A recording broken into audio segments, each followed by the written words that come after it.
Let's take a look at the way this works in a bit more detail. We're going to have a look at the difference between static and dynamic web content, with a view to seeing how server-side scripting languages are important when the user is viewing dynamic content on their browser. We have the client here, which is going to be a web browser, and we're going to have a representation of the server, which is going to be just a representation of a Unix server, which incidentally is displaying some quite random pseudo information.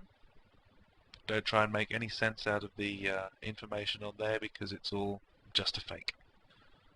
However, the processes that we're going to describe are exactly the way that the typical static and dynamic web requests take place. So let's first of all take a look at a static web page request.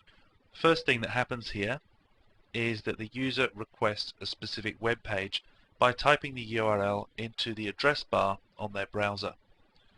As you can see, if you take a look at the little imitation browser window I've got down there, the user is actually requesting a specific HTML page, index.html.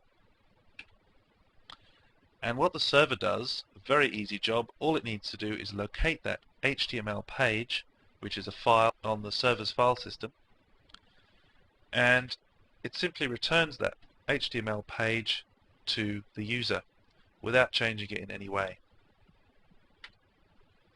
And the page is shown in the browser. The user's browser is able to interpret that HTML page and display it correctly.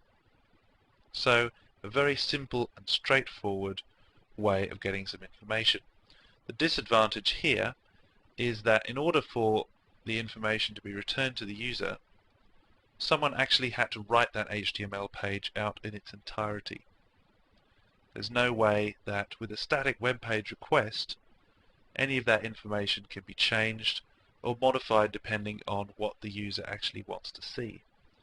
They're only able to access that one HTML page, and that had to be written out completely or hard-coded.